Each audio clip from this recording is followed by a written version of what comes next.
Om Shanti. First of all, thank you so much for giving me this opportunity to share my experiences here. Now, since I am on the stage, the first thing I can remember is 2015 या 14 की बात है. School का annual function था और मैं host करने वाली थी एंड मैं थोड़ी नर्वस थी. तो मेरे पापा ने मुझे बोला कि assume that the audience is deaf and blind and then you will be confident, and I really implemented it and वो बहुत अच्छा एनुअल फंक्शन होस्ट हुआ था. उसके बाद जब जब मुझे लाइफ में कोई डाउट आता है ना, तो मेरे पापा मुझसे बोलते हैं कि हनुमान जी को भी पता नहीं था उनके पास कितनी शक्तियाँ हैं. और कल के किसी सेशन में बोला गया था कि हनुमान जी के पास जामवंत जी थे, पर हमारे पास आज की तारीख में कोई नहीं है. सो हमें अपना जामवंत खुद बनना है और खुद को रियलाइज़ करवाना है कि हमारे पास कितनी शक्तियाँ हैं जो हमें नहीं पता है. तो मेरे पापा मुझसे हमेशा बोलते हैं कि तुझे नहीं पता है कि तेरे अंदर कितनी शक्तियाँ हैं, क्या फिर तू क्या कर सकती है, बट अगर तू वो चीज़ें नहीं करेगी या फिर ट्राई नहीं करेगी तो तुझे कभी पता ही नहीं चलेगा कि कितनी शक्तियाँ और हैं. एंड अभी लास्ट के एक सेशन में भी बोला गया कि the true purpose of the life is to realise one's true potential and do whatever we can do on this world.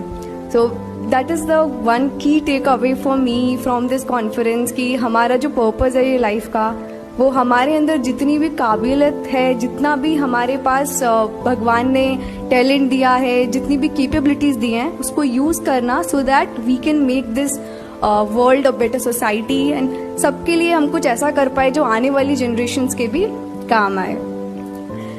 जब मैं एग्ज़ाम्स देने जा रही थी, सो मेरे जुलाई 2021 में एग्ज़ाम्स थे एंड कई बार ऐसा होता है मेरे साथ, और तब भी हुआ था कि एग्ज़ाम से एक हफ्ते पहले मेरा बीपी लो हो गया था. पता नहीं, मे बी नर्वसनेस है स्ट्रेस की वजह से, और और एक एग्ज़ाम से पहले मुझे वॉमिट भी हो रहा था एंड काफ़ी सर दर्द चल रहा था. एंड डॉक्टर ने बोला था इस सर दर्द की कोई दवाई नहीं है बिकॉज आपको स्ट्रेस की वजह से सर दर्द हो रहा है.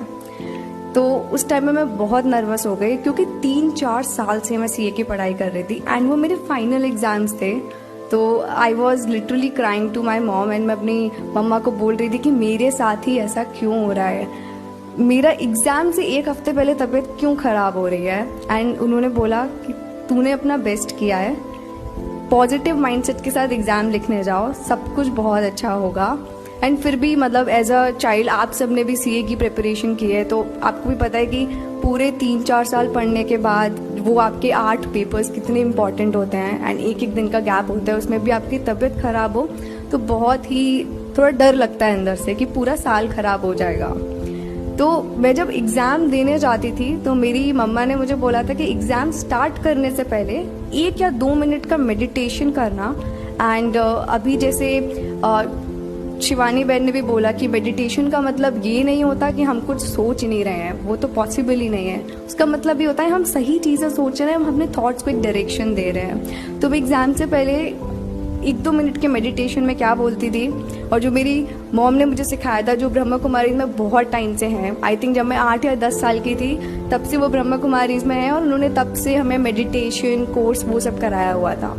तो उन्होंने बोला कि एग्ज़ाम से पहले ये सोचना, I am a healthy soul, मुझे कुछ भी नहीं हुआ है, मेरा कंसंट्रेशन लेवल 100% है, मैंने सब कुछ पढ़ा है, मुझे सब कुछ आता है, जो मुझे नहीं आता वो किसी को भी नहीं आता है, और ये 3 घंटे में मैं जो भी लिखूंगी सब सही ही लिखूंगी और सब कुछ बहुत अच्छा होगा.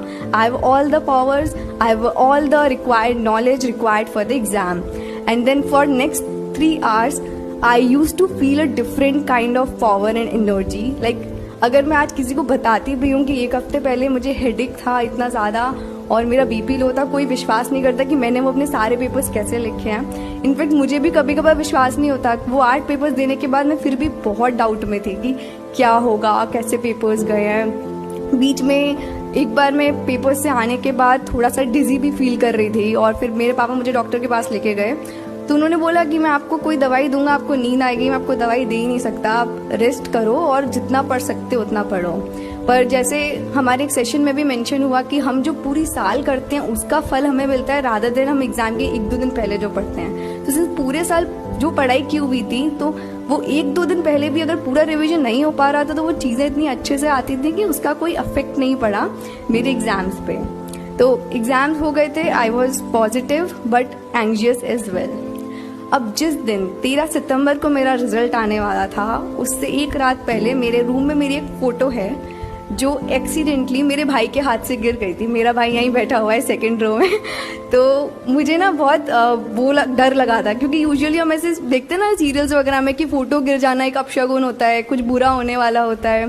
तो जब मेरी फ़ोटो गिर गई थी तो मुझे लगा अब तो बहुत ख़राब रिजल्ट आने वाला है, ये क्लियर ही नहीं होगा। और मैं बहुत रोई, वो सुबह भी बहुत रोई। और मुझे दिलासा देने के लिए मेरे मम्मी पापा मेरा वो फ़ोटो जोड़ने का भी ट्राई कर रहे थे। एंड मेरे पेरेंट्स मुझसे बोल रहे थे कि सब अच्छा ही होगा, सब अच्छा होगा, टेंशन मत लो। ये सब तो मतलब फ़ोटो गिर गई, उससे ये थोड़ी ना कि 3 साल की जो मेहनत की है वो मतलब बर्बाद हो जाएगी। एंड काफ़ी समझा रहे थे, बट इवेंचुअली हमें लगता है कि हमारे पेरेंट्स तो हमेशा हमें पॉजिटिव चीज़ें ही बोलते रहते हैं, बट हमेशा ऐसा नहीं होता है। एंड 2 बजे रिजल्ट आया था। सबसे पहले मेरे भाई ने मेरा अपना रिजल्ट चेक किया था। He got all India rank 18। And फिर मेरा रिजल्ट हमने चेक किया। एंड पहले हमने मार्क्स देखे। मेरे को सबसे पहले था मैं पास हो जाऊँ, मुझे अटेम्प्ट्स नहीं लगवाने हैं अपने, तो मैं पास थी। उसके बाद हमने मेरा रैंक चेक किया and it was AIR 1 and I couldn't like stop crying at that moment. And उस टाइम पे मुझे एक्चुअली पॉजिटिविटी और ये सब चीज़ों का ट्रू मीनिंग समझ आया कि ऑल्दो काफ़ी सारी चीज़ें बातें चली आ रही हैं कि अगर ऐसा होगा तो बुरा होता है, इसका अगर कुछ फ़ोटो गिर जाए, कुछ टूट जाए तो कुछ गलत होने वाला है या सही होने वाला है। बट अगर आपने अपना कर्मा अच्छे से किया है, अपना हार्डवर्क अच्छे से किया है, तो कोई भी अपशगुन या कोई भी ऐसी चीज़ आपके रिजल्ट को नहीं बदल सकती है। Your Karma always stage with you. अभी मैं CA बनने के बाद मैंने बॉस्टन कंसल्टिंग ग्रुप में 1.5 साल जॉब किया था मैनेजमेंट कंसल्टिंग में। एंड उसके बाद अभी I am working with a Singapore based private equity fund. अभी आप सब लोग रिलेट कर पाएंगे कि फाइनेंस में लाइफ, इनफैक्ट नॉट फाइनेंस, काफ़ी ऐसे जॉब्स हैं जिसमें हमारा लाइफ इतना हेक्टिक हो चुका है। हम सुबह 8 बजे से उठते हैं, 7 बजे से उठते हैं, depending on our office timings. हम ऑफिस जाते हैं, शाम को ऑफिस से आते हैं और उसके बाद भी फिर काम करते हैं। काफ़ी काम होता है, वर्क नेवर एंड्स। एंड मुझे आई थिंक आप सब लोग रिलेट कर पाएंगे, बट एटलीस्ट मेरे साथ ऐसा काफ़ी टाइम से होने लगा है कि I try to be productive at every point of time. एक तो हर तरफ ये जो इतना प्रोडक्टिविटी पे लोग फोकस करने लगे हैं कि हर टाइम खुद को बिजी करना है, 5 मिनट भी खाली नहीं रहने चाहिए। Even though they are travelling तो फ़ोन में कुछ काम कर रहे हैं, लैपटॉप पे कुछ काम कर रहे हैं। And we are thinking that कि हमारा प्रोडक्टिविटी एफिशिएंसी बहुत अच्छा हो रहा है इससे। Recently someone told me about a book called deep work. तो ये जो डीप वर्क बुक है, इसमें बेसिकली फोकस होता है कि अगर आप कोई काम बहुत फोकस कंसंट्रेशन के साथ करते हैं, बेसिकली वो मेडिटेशन वाला कॉन्सेप्ट। सो इवन मुझे ऐसा लगता है कि मेडिटेशन भी सिर्फ वो नहीं है कि आप बैठ गए और आप कुछ भी नहीं सोच रहे हो, that is not possible. But अगर आप किसी भी चीज़ को बहुत ध्यान से कर रहे हो 20-25 मिनट भी, तो वो भी मेडिटेशन है। तो वो डीप वर्क बुक में बताया कि अगर आप किसी काम को 20-25 मिनट्स 30 मिनट्स पूरे ध्यान से करो तो वो काम आप आधे टाइम में कर सकते हो। एंड मैंने ये प्रैक्टिकली इम्प्लीमेंट किया है। सो अभी कुछ दिन पहले की बात है, कोई तो मैं काम कर रही थी एंड मैं दिन में कर रही थी ऑफिस में और मुझसे नहीं हो रहा था। 2 घंटे निकल गए, 3 घंटे निकल गए। रात को मैंने घर आने के बाद 8-9 बजे के टाइम पे मैंने सोचा कि दोबारा ट्राई करते हैं। उस टाइम पे मैंने अपना फ़ोन एरोप्लेन मोड पे डाल दिया, लैपटॉप पे भी DND मोड ऑन कर दिया एंड मैं सिर्फ वो काम कर रही थी, कुछ भी नहीं सोच रही थी। एंड 30 मिनट्स में मेरा वो काम हो गया था। और ऐसा सिर्फ एक बार नहीं, बहुत बार मैंने ट्राई किया है। It really works. आजकल जो सबसे बड़ी प्रॉब्लम हम फेस करते हैं, एंड मुझे नहीं पता इसका क्या सोल्यूशन है, हम जब ऑफिस जाते हैं तो हमारे टीम्स पे मैसेजेस, जूम पे मैसेजेस, चैट पे मैसेजेस आते हैं जो हमें रिप्लाई भी करने होते हैं। कोई ना कोई हमसे कुछ ना कुछ चीज़ें पूछ रहा होता है और एज एन एम्प्लॉय हमें वो चीज़ें रिप्लाई करनी होती है। बट होता क्या है, हम कुछ सोच रहे थे, किसी प्रॉब्लम का सोल्यूशन सोच रहे थे और अचानक से कोई मैसेज आ गया और हमने वो सोचना छोड़ दिया और हम वो मैसेज या फिर ईमेल का रिप्लाई करने लग गए। So we have become so much responsive to things rather than exercising our intellectual power. So we need to find ways कि हमें वो अपना इंटेलेक्चुअल पावर कैसे अलाइव करना है, कैसे उसको एक्सरसाइज करना है। We are human beings, we are thinking beings. What differentiates us from computer is we have the thinking power जो कंप्यूटर के पास नहीं है, बट हम वही एक्सरसाइज नहीं कर पा रहे हैं. एंड आज ये कॉन्फ्रेंस अटेंड करके कल से और आज से भी it is like a revision for me कि मुझे पूरे दिन में कुछ टाइम मेडिटेशन के लिए निकालना है, सो दैट मेरा जो इंटेलेक्चुअल पावर है ब्रेन का, मैं उसे फिर से रिवाइव कर पाऊँ एंड मैं वो चीज़ें कर पाऊँ जो सच में लाइफ में मैटर करती हैं, rather than just running around productivity, efficiency etcetera. So like focusing on meditation, increasing the attention span on anything is the key takeaway that I have taken from this conference. Om Shanti.